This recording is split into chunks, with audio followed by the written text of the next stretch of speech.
Hey everyone. I was, oh, it's saying I've got to turn. Hang on. We might try this again. Let's see how we go here. I don't mean to have this black and white filter on. It's quite pretty though. It just popped up. Anyway, let me see what I can do here as I go through, and that's the one I'm after. Oh, and it looks definitely like I'm sideways. Hang on one second. Whoop. Let's see if I can get my tripod working. I don't know why I was doing that. As I said, it is live and unscripted, so it's just how we roll, right? Bear with me 1 second, because I wasn't set up to do it this way. But with a little bit of a tripod hack, we are hopefully in action. Whoa. Here we go. How are we? I can see a couple of you jumping on. Thank you very much. I am back from Bali, my first trip to Bali. I spent a week there on a business retreat. Really enjoyed it. I had my third breakthrough, which was beautiful. Really enjoyed Bali. If you haven't been there, it's actually really nice. And I kind of stayed away from the real touristy things. That's not my vibe. But yeah, anyway, good. One of the things that really came up for me during Bali and during my breakthrough was just how little people kind of know about me, which kind of blew my mind. But there's a reason for it, and obviously that is because I haven't allowed myself to share enough and really connect and, I guess, share my vulnerabilities. So, you know, as I love to say, chuck it in the fucker bucket and just do it. So that's what I'm doing. But just before I dive into that, I came back, and not that I do New Year's resolutions at all, because otherwise you're just waiting for another new year to start your life, and life is now, so start it. But came back and went to a new gym this morning, so I've got my gym hair rocking on. You know, if you're going to do it raw, there's no point in spending hours doing your hair, right? What you see is what you get. Joined the gym. It was awesome. Really enjoyed it, and cannot wait. That's certainly been high on my agenda. We have what we call our circle of life, if you would, or that's how I refer to it. And there are different points in our circles of life, and if we focus too much on one element of it, it's a little bit like an octagon. If you focus on too much in one area, another part starts to cave in. And my personal health and fitness certainly was affected as a result of all of my amazing personal growth that I went through last year. So anyway, bringing it back into balance and alignment. So what I thought I'd share with you today is a bit of my backstory. It was quite interesting. We went through it in my retreat in Bali, and there was stuff in there that I'd almost kind of pushed away and forgotten about. And I think the funny thing is, you know, I like the saying where they say the only time you should be looking backwards to see how far you've come, but also to, you know, be appreciative of what you learned along the way. And I'm certainly in a space where, you know, I understand every choice that I've made, and I'm at cause with that. Cause and effect is friggin' awesome when you understand how to live your life at cause, and understanding how you put yourself in every situation and make those decisions, and it's always your choice on how you respond. So without any further ado, I will start to share. So again, haven't shared this, haven't scripted it. I do have a couple of dot points in front of me, because if I'm going to be real, I don't want to miss anything. All right. So, you know, I grew up in a pretty normal home, but around age 13 there was a lot of I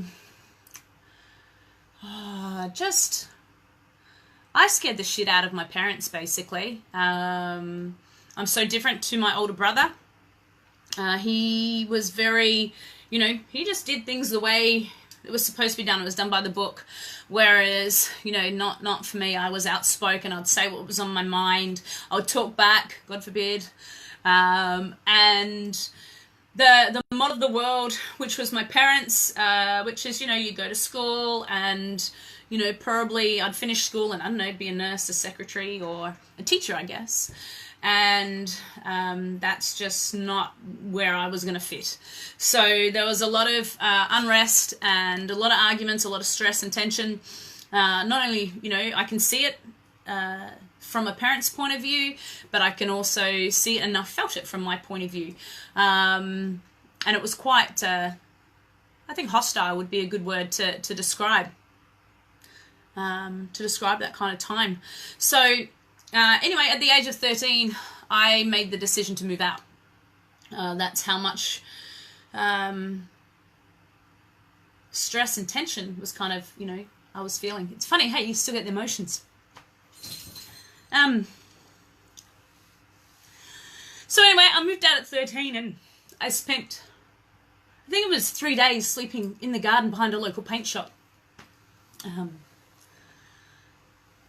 But, you know, my call, my choice. And I don't regret that, you know. I feel sorry for doing that to my parents, but it was the right thing for me at the right time. So I spent 3 days sleeping in the garden behind the local paint shop. And I chose that spot because it was safe. I felt safe there anyway. It was secluded and, you know, kind of off the beaten track. So, you know, as a young 13-year-old, that was the choice that I made. And I remember one day, it must have been around day 4, I guess, and I was hanging out outside a Blockbuster. And for those of you who may not know, when we used to have VHS or Beta videotapes, I was hanging out down there as all the cool kids did. And I remember hearing this V8 car screeching around the roundabout, like, and not that V8s sound like that, but I'm sure you can get the drift. And I've turned around and I'm like, holy shit, that's my uncle and his prize Monaro. And he screeched around because he obviously saw me, and he's pulled over. He's like, get in the car! And anyway, my uncle was always really cool, and I've got a lot of admiration and respect for him. He was adopted into our family, so he was more like the really cool older brother. And, you know, we kind of lived together. He lived with my parents, you know, for a little bit of time while he was working and whatnot. So a lot of respect for him. Anyway, so he pulled over and said, get in the car. So I'm like, yeah, okay, holy shit. Got in the car. And anyway, I ended up living with him for a couple of years. My timeline's a little bit skew-with here, only because I can't quite remember how it all worked. But, you know, he was only in his 20s, my uncle. And anyway, he put a safe roof over my head. And for me, I love education. I always have. Always been a wee bit of a geek in that context. And I kept taking myself to school, and my school was really good. They were flexible with my timing, so they allowed me to start school around 9:30, 10, just by the means that I had to get to school. I had to pay for my own way through school, so, you know, buying the secondhand books that, you know, every other kid knows you've got the dodgy books. And, you know, just doing the best that I could to kind of get through. And I don't really have a lot of negative memories around that, but I look back and I'm like, holy smokes, you're just a friggin' baby. What the hell are you doing? So, living with my uncle for a wee bit, and anyway, at age 16, I find myself pregnant. And anyway, so I had my little Bubba, gorgeous Bubba, who's now 25. And you know, that's a big turning point. No matter how old you are, when you have a baby, you know, shit gets real. So here I am with a little bub, and still trying to complete my education. And I still remember sitting in a psychology class, and we were studying at the time early childhood development. And here I am at a traditional high school with my 6-month-old baby on the floor next to me, surrounded by other 15, 16-year-olds. And I was just so friggin' determined. And I'm like, I don't give a shit what anybody else says or thinks. And we all know what we can be like when we're at school. I'm sure it's never the intention for people to kind of say negative things, or, you know, they don't understand the impact that it has on other people. But I was so friggin' determined that I'm not going to be the cliche. You know, I had heard people say some quite negative and hurtful things, if you would. But that became my negative motivator. I'm like, there is no way in hell.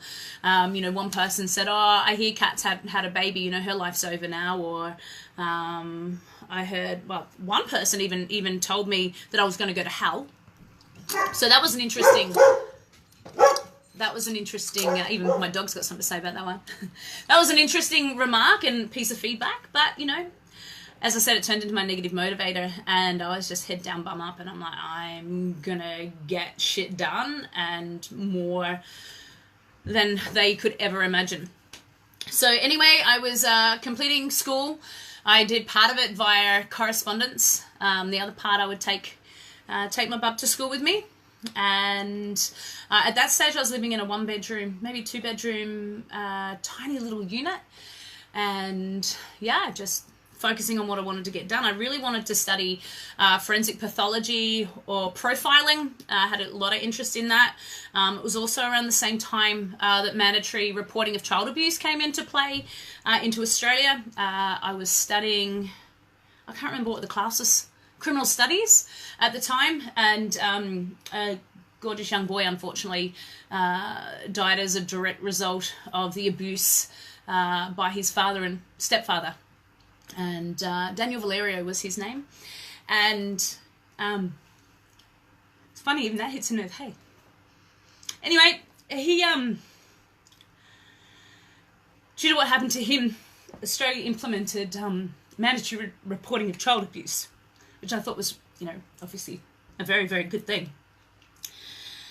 So here I am, and I'm wanting to study, something to do with the criminal, criminal justice kind of aspect in life. But then I had a reality check.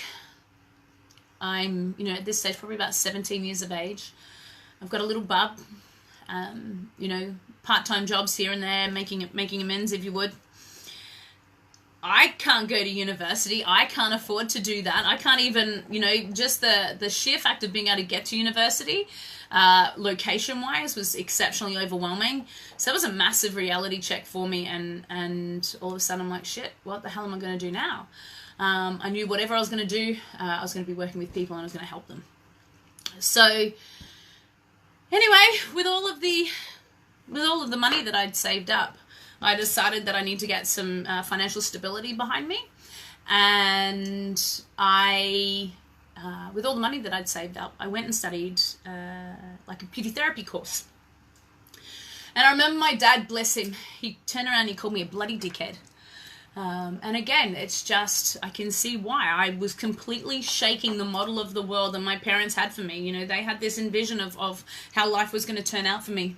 And, from what they knew, every decision that I was making was not going to be the right one. And all they wanted for me was success and, and happiness. But, every part of my DNA and my soul knew that it wanted to do bigger and more things than just the, the traditional kind of cliche roles.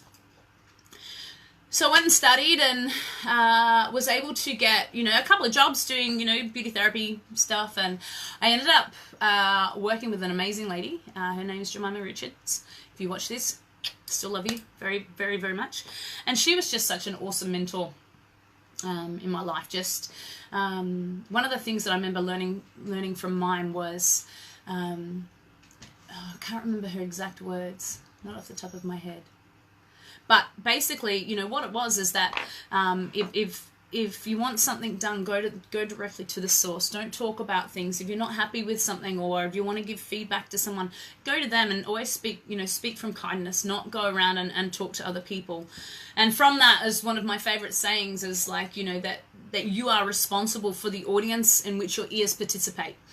The easiest way to stop bitching or talking ill of others or anything like that is just to remove your ears from it. Because if the mouth that's shooting doesn't have, ears in which they're listening, there's nothing to talk about anymore. So that's a lesson that I definitely took from that time, and that was in my throughout my 20s. Anyway, one thing led to another, and Mime's business and life was taking a different journey. So our professional relationship, if you would, drew to an end, but we're still very much dear in each other's hearts. And I ended up working in another salon, and I was absolutely spoilt working for mine. And I didn't even last 2 months in this other salon. It was really quite a toxic environment, and that's the polite way to put it. And I remember sitting front of house, and that's what I love doing, talking to people, connecting and whatnot. And I remember sitting front of house, and it was quiet. I was just flicking through the paper, and I saw a dog grooming business for sale. And there's been dogs throughout my life for as long as I can remember. There used to be a TV show here in Australia called Burke's Backyard. It was like a lifestyle gardening kind of TV show. And, you know, I think I was on that when I was like 8 years of age with dogs, and grew up with confirmation showing. So that's like the beauty pageant of the dog world. And dogs had always been there, and all of a sudden it was like something changed inside. I'm like, this is what I should be doing. So before I knew it, within 2 weeks, I'd purchased a dog grooming business. And I started working in this business, really enjoying it. And I started to get a lot of feedback about, you know, how I was really good with the larger breed dogs. For those of you who don't know, I quite often giggle and say I have Rottweiler blood. And people were saying how good I was with the dogs, and were asking me if I would happily, you know, train them. And I'm like, well, I better go and learn what it is that I'm doing. So off I went and I studied canine psychology and behavior. And still with that, you know, traditional love that I had, you know, as a you know, a late teen, I guess, of behavior and forensic pathology and profiling, all of a sudden I started to really fall in love with behavior. And one thing kind of led to another, and I now, with my beautiful husband Brent, own one of Australia's most successful private dog training companies. And it's something that I really, really love. And one of the things that I've been learning recently is to be able to sit in a place of gratitude and share your success. So, you know, that's not something that I would have always come naturally, but really happy and proud to say that our business is a dog training business, is a 6-figure business. And from there I went on and started to learn a little bit about NLP. I know I'm jumping a little bit here, guys, but bear with me. I told you it's unscripted. One of the things that I learned as I was doing NLP, which is neuro-linguistic programming, which correlates so beautifully well with dog behavior, is what our motivators in life are. Because we've got towards motivators and we've got away from motivators. And pretty much all of my motivators were away from. So the reason I've always had such a gung-ho attitude and, you know, do or die and, you know, I will prove you wrong. You watch me get what it is that I want to get. I'll get to my target. And that all stems from the away from motivators that were instilled in me, or that I downloaded when people were saying negative things about me as a teenage mum. And, you know, that was just like, I'm going to prove you wrong. And, you know, it can be a good place to come from, but you don't want to run your life constantly having negative motivators. The tricky thing with that, if you've always got negative motivators, is you're always having to look back and making sure that you're still moving away from whatever that trigger is that's back here. So I had people, you know, saying that I was going to amount to nothing, that my life was over. It's all right, Bubba. That I was going to amount to nothing, that, you know, my life was over. As I said before, there were, you know, people's religious beliefs coming in and thinking that, well, saying that I was going to go to hell. And you can imagine what the teenagers, my peers and whatnot were saying as well at the same time. So, you know, some colourful language in that one. So the majority of my motivators were away. I was going to prove them wrong and show them exactly what I'm capable of doing. But again, so, you know, I'm now 40, almost 42, you know, still at 39, 40 years of age, I was still having to move away from that motivator. And whilst that's been really productive and really good for me in many facets of my life, we want to make sure that we've also got towards values as well and towards targets, because otherwise all we're doing is constantly running.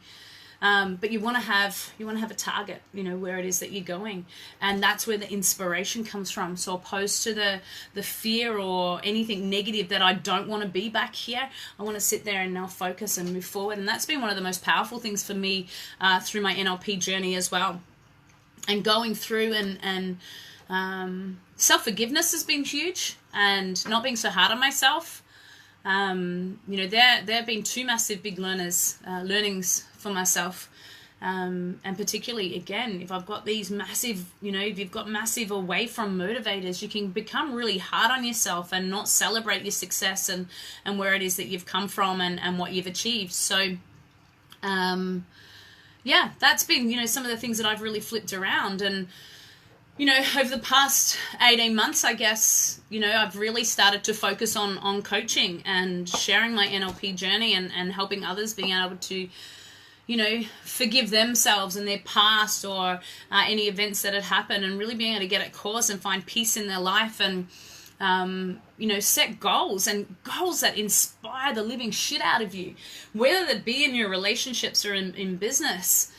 This stuff changes lives, and it's been so wonderful. I've worked with, people that have had, genuine trauma in their life, and to see how that's been holding them back. I've had one client that, wasn't able to drive just due to PTSD, and to be able to sit there, and I got a beautiful message from this person saying, I've just driven for 9 hours by myself. Now that is so friggin' awesome.